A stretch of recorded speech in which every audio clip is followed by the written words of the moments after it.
Do we have an effective explanation when people ask us why we make the claim that we are non-denominational? Non-denominational is simply a technical term that helps explain why it is that we don't affiliate ourselves with any other church out there, why we believe that the Lord's church does not require any other designation or any other name except for the name of Christ Himself. Do we have a good explanation when we say that there is a problem with Martin Luther's church, or the Pope's church, or Joseph Smith's church, or the community's church? Do we have a good explanation for that? And when somebody says, I don't know, Ryan, I think you Church of Christ people are all pretty much the same, because every time I go to a Church of Christ, it's kind of the same thing everywhere you go. You believe all the same stuff.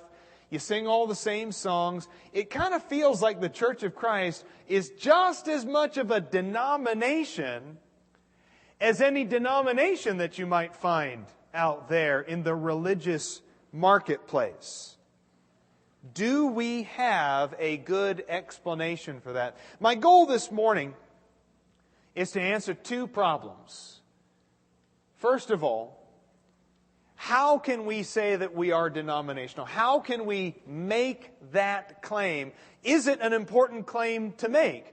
How can we go to the Bible and explain to other people how and why we are non-denominational, what that looks like, and what the value of that is? And the second thing that I want to accomplish today is, I want us to make sure that we know exactly what it looks like when we see denominationalism creeping in to our own midst. What are the signs and the symptoms of denominational thinking that might hit us a little bit close to home? So we'll start with this idea, the problem of denominationalism at all.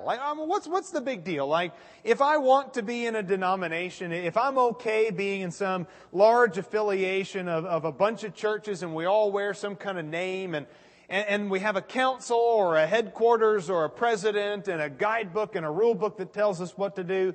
What's really the problem if I just want to have my own denomination where we kind of do things our own way? Well, the first problem is in John chapter 17. If you open up to John chapter 17 in the New Testament, you'll notice here Jesus praying to the Father, and He says in John 17 verses 20 and 21, I do not ask on behalf of these alone, but for those who believe in me through their word.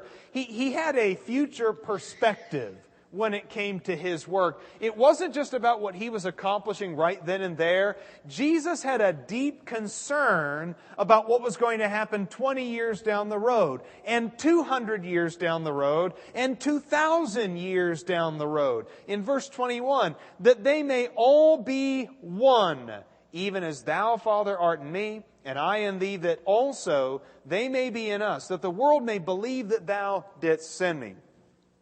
For Jesus, the primary problem with denominationalism is that it gets in the way of people believing in Jesus.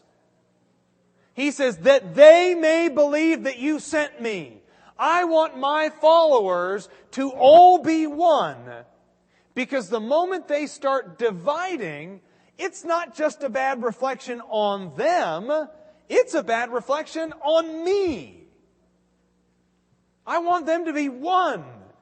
Because when my people are one, they present a united front.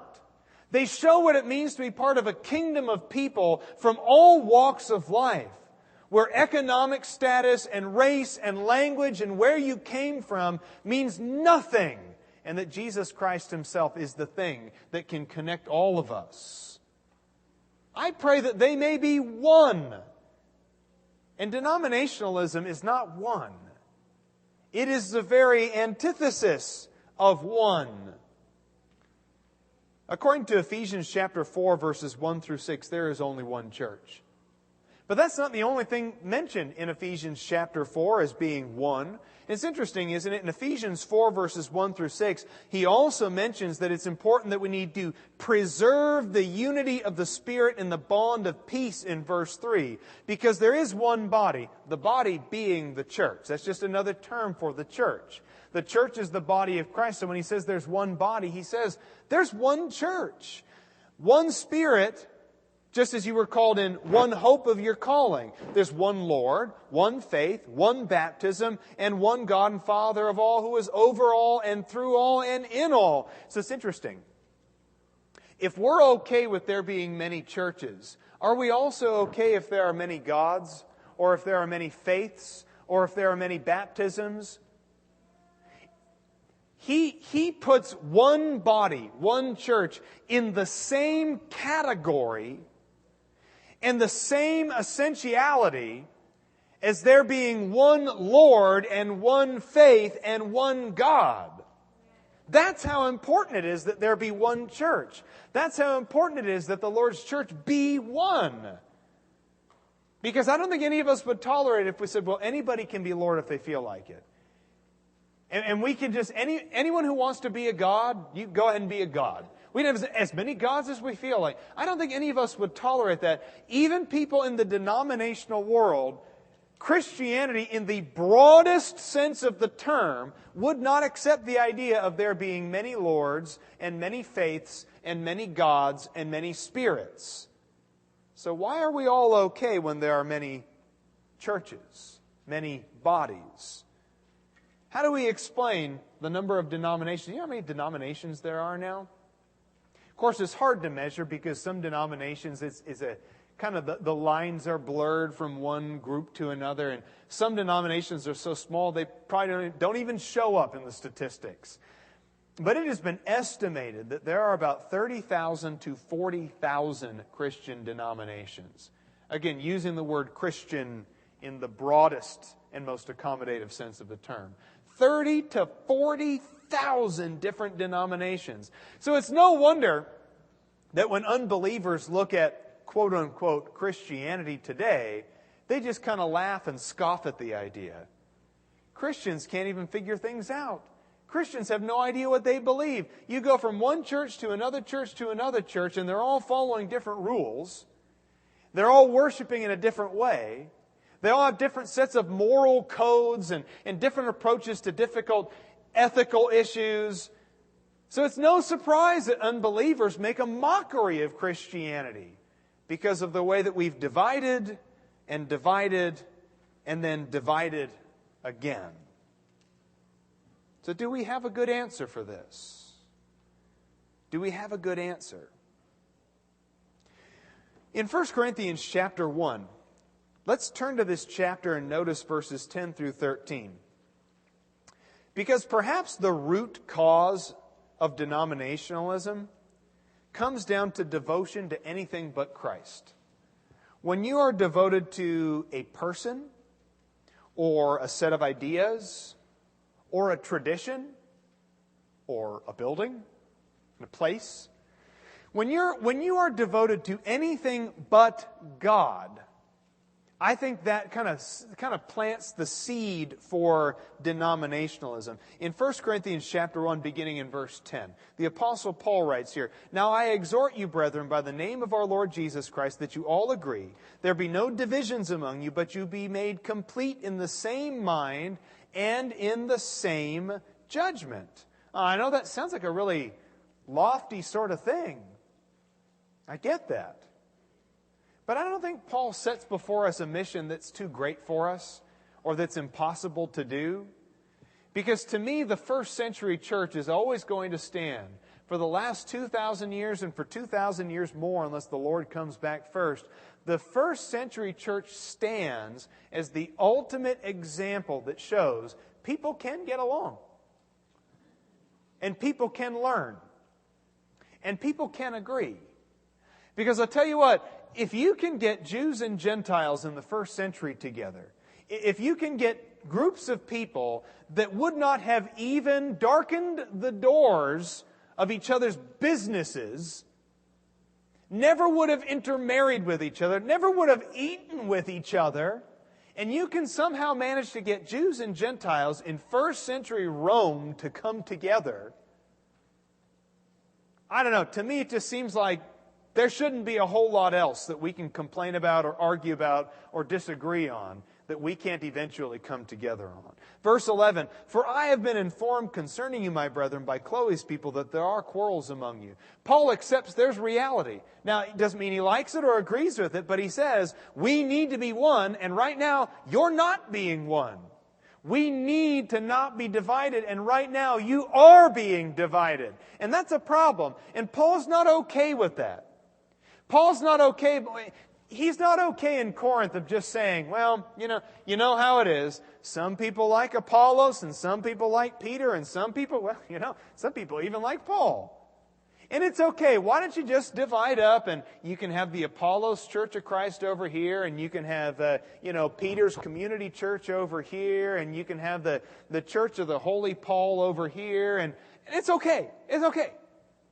All right? It's fine. No, that's actually the opposite of what Paul is saying. Now, I mean this, that each one of you is saying, I am of Paul. Well, I am of Apollos. I'm of Cephas. No, I'm of Christ. Has Christ been divided? That's a good question. Has Christ been divided? Was Paul crucified for you? Were you baptized in the name of Paul? Now, we think these are silly questions, right? At first, we would think that they're silly questions. But they're very legitimate questions, and they're the questions that Corinth wasn't asking themselves. Because when you start dividing and saying, well, I want Martin Luther's church over here. Okay, and I want Joseph Smith's church over here. And I want Calvin's church over here. And when you start dividing, you're not asking the right questions. Because was anybody else crucified for you? Did anybody die for you? Can you take Christ and chop him up into little tiny bits and serve him on a little cute plate? And can you do that really and still claim that it's Christianity? It's intriguing to me that even when you can invoke the name of Christ, you may still just be as denominational as anybody else. Because right along with the I am of Paul and I am of Apollos people, Paul does mention there, I am of Christ. And he's not meaning it as a compliment.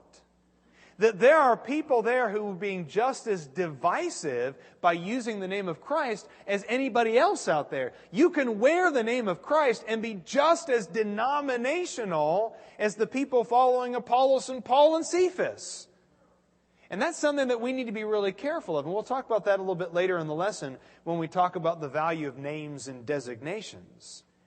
Has Christ been divided? Boy, that's the question that we really need to keep asking ourselves. So given all of this information, however many denominations there are out there, 30 or 40,000 of them, given what Paul said in 1 Corinthians chapter 1 and the Lord's Prayer for unity, I guess the question a lot of people want to ask is, well, how do I pick the right one then? If you've got 40,000 different denominations, and it sure sounds like I need to pick the right one, how do I know which one's the right one? How do I go pick the right one? Sadly, it does seem as if all the denominations are part of some giant religious beauty pageant. And the biggest loser in the beauty pageant is us, people who are just wanting to find the truth. Denominationalism only exists because few people truly understand the nature and the message and the power of the gospel. Because nobody is saved by picking the right denomination. Let me say that again. Nobody is saved by picking the right denomination. Nobody is saved by attendance. Nobody is saved by the form of worship that you practice. Nobody is saved by having the right name on the building. Nobody is saved by putting their name on the right set of doctrines. None of these things save. According to Romans chapter 6, verse 23, salvation is a free gift. According to Ephesians chapter 2, there is nothing, not a single thing I can do of my own merit to earn my salvation. So the whole question of, well, how do I pick the right one? Which denomination is going to be the one that saves me? Which denomination has the actual truth? Which is the right denomination? Well, I'm going to tell you which one's the right denomination. You didn't think you were going to hear that from me this morning. But I'm going to answer the question for you right now, okay? I'm going to tell you which one is the right denomination. None of them. Not a single one. And that includes groups that call themselves by a biblical name but are just as denominational as anybody else.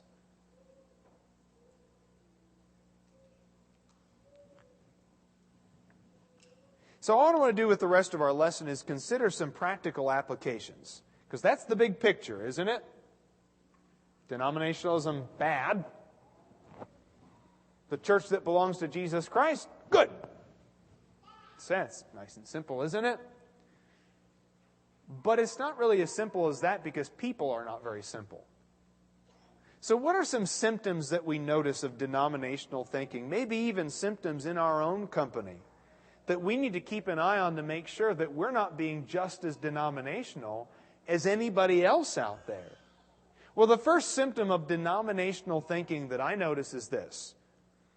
When we are more concerned about what the broader fellowship thinks.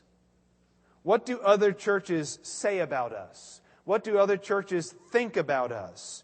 Who is sound? Who is not sound? How many churches are there in a certain area that are sound? What is our worldwide membership? Knowing all of the juicy brotherhood gossip. Did you hear what happened to brother so-and-so? Did you hear what was going on at such and such church down the road? When you're more interested in the broader fellowship than doing the work of the gospel with your local church family, that might be a sign that denominational thinking is creeping in. Remember, Paul didn't worry about what others thought. Go to Galatians 2 and verse 6, among others, by the way. And there's several times writing to both the Corinthians and the Galatians that Paul makes it very clear, I don't care what anybody thinks about me. I do not care. In Galatians chapter 2 and verse 6 it said, but from those who are of high reputation, and what they were makes no difference to me because God shows no partiality. Well, those who are of high reputation contributed nothing to me. He says, I don't care who the movers and the shakers are. I don't care who the important people are. I'm not out there trying to impress people, trying to rub elbows with the right folks and get gospel meetings here and there. I don't care. Because there are people 200 yards from this church building that need to hear the gospel. And that's more important than what somebody else is doing 200 miles away from me.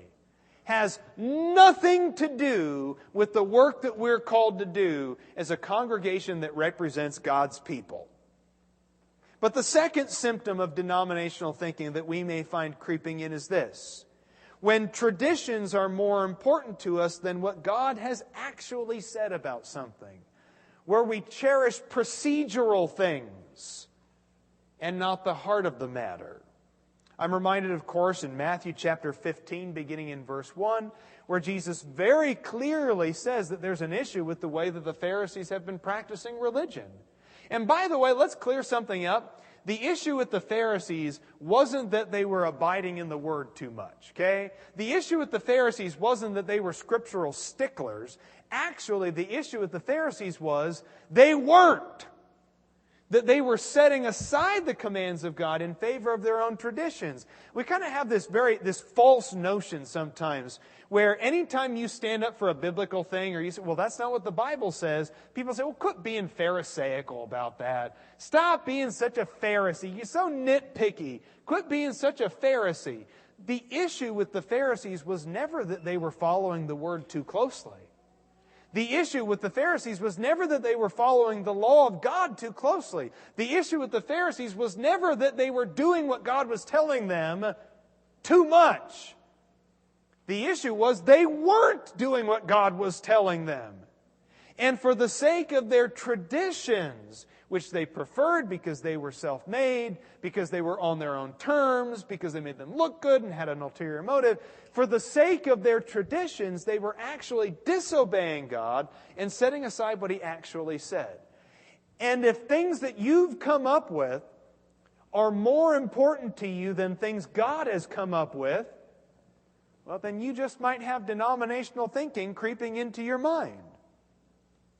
Here's another symptom of denominational thinking. When names become more important than identity. When names become more important than identity. Go to 2 Timothy chapter 2 if you'd like to follow along. I want to read a couple verses from 2 Timothy chapter 2. 2 Timothy 2 beginning in verse 14. And I'll go through verse 19. I want to read the whole thing for the sake of context. 2 Timothy 2 verse 14.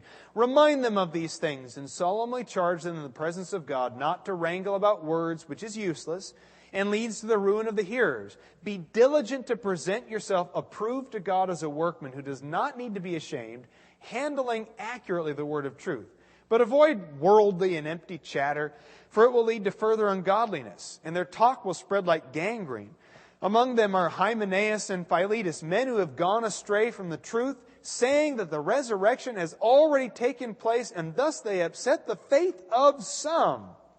Nevertheless, verse 19, the firm foundation of God stands, having this seal, the Lord knows those who are His, and let everyone who names the name of the Lord abstain from wickedness. We need to be stubborn about this. The Lord knows those who are His. And when you name the name of the Lord, it will be done more in your actions, in your behavior, in the display of your faith than in anything else.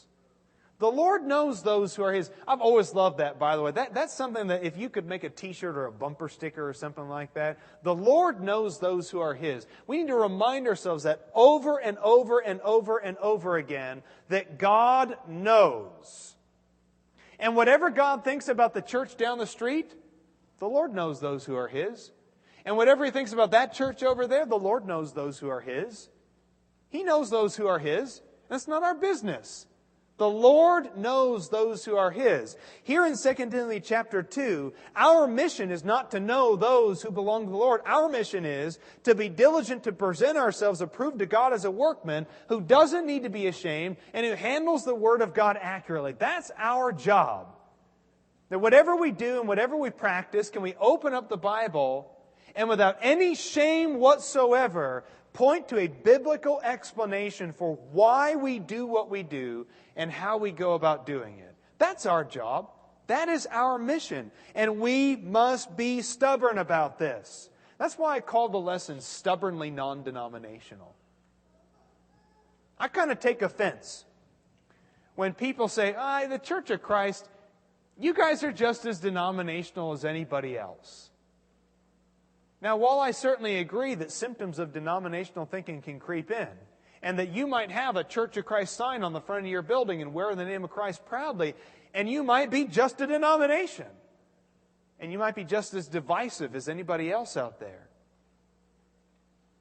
But I take offense to the idea that that automatically puts me in a denomination just because somebody else is doing something wrong. I am not a part of a denomination. Denominations don't save. Somebody else's church doesn't save me. Somebody else's rules don't dictate my life. Somebody else's terms do not determine if I'm saved or not. I am not a member of a denomination, and I'm going to be stubborn about that. And anytime somebody accuses me of that, I need to be able to show them from the Word and from my behavior why I'm not a member of a denomination. Be stubborn about that, my friends.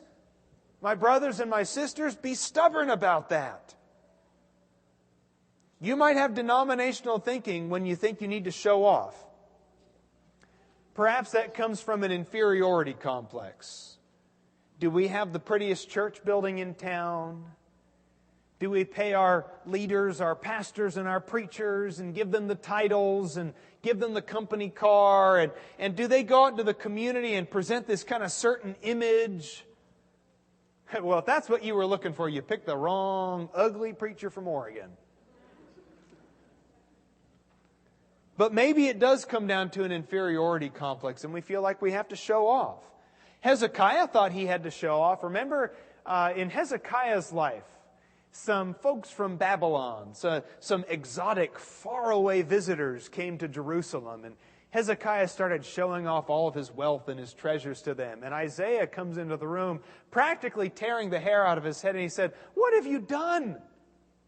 What have you done?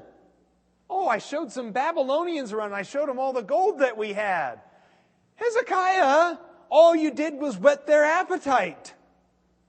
And it's the Babylonians that are going to come in a few generations and destroy this whole city. Maybe you don't need to show off after all." Maybe the Judaizers felt like they had to show off. Go to Galatians 6. I love this passage, by the way, because this, to me, this really touches on this idea of feeling like you have to show off to impress other people. In Galatians chapter 6 and in verse 11, look what Paul has to say here. In Galatians 6 verse 11, "See with what large letters I am writing to you with my own hand." It's almost like I'm trying to scream at you from the page. I'm writing with large letters because I'm trying to get my point across. I hit the caps lock key on this letter. Verse 12, "Those who desire to make a good showing in the flesh try to compel you to be circumcised, simply that they may not be persecuted for the cross of Christ. For those who are circumcised don't even keep the law themselves, but they desire to have you circumcised, that they may boast in your flesh." What he's saying is, there are Jewish converts to Christ, otherwise known as Judaizing teachers. And they are embarrassed by the fact that there are now uncircumcised Gentiles becoming Christians also. And they want to be able to report back to their Jewish friends and say, "Oh, no.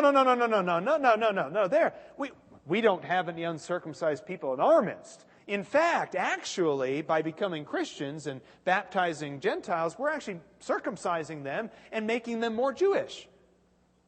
And they want to be able to show off and say, "Look at the way that we've had these Gentiles circumcised," which is such an odd, twisted sort of thing. In the previous chapter, Paul says, "I wish they'd mutilate themselves." Not that he actually wants people mutilating themselves, but he says, this is such a weird thing that they're doing, that they should try mutilating themselves and see if there's anything left to boast about. And if you feel like you have to show off to your religious friends, "Oh, no. We're not that dumpy Church of Christ on the other side of the railroad tracks. No, we're the really nice one on Shelby Drive. You know, the really big one? Yeah, it's a pretty nice looking church building, isn't it?" Well, you might just have denominational thinking creeping into your mind. And the last point I want to make is this. You might have denominational thinking if it suddenly dawns on you how out of place the apostles would feel if they came into our midst today. If Barnabas and Paul showed up one day, if Peter or James or John showed up, if Silas and Timothy came and asked us how things were going in our congregation, and if those great men of faith, those men and women of old who stood up for something that was so important they were willing to die for it, and if they suddenly came into our midst today and just felt completely out of place, like the East Shelby Church of Christ is just not a place where someone like Paul would feel welcome, we just might have denominational thinking. He sort of felt that way in Corinth, actually. He describes in 1 Corinthians chapter 4, verses 6 through 16, just how out of place he is. Well, in Corinth, you guys are comfortable. I'm not. You're popular. I'm definitely not popular. You want to make a good showing in the community around you, and I'm a pariah everywhere I go.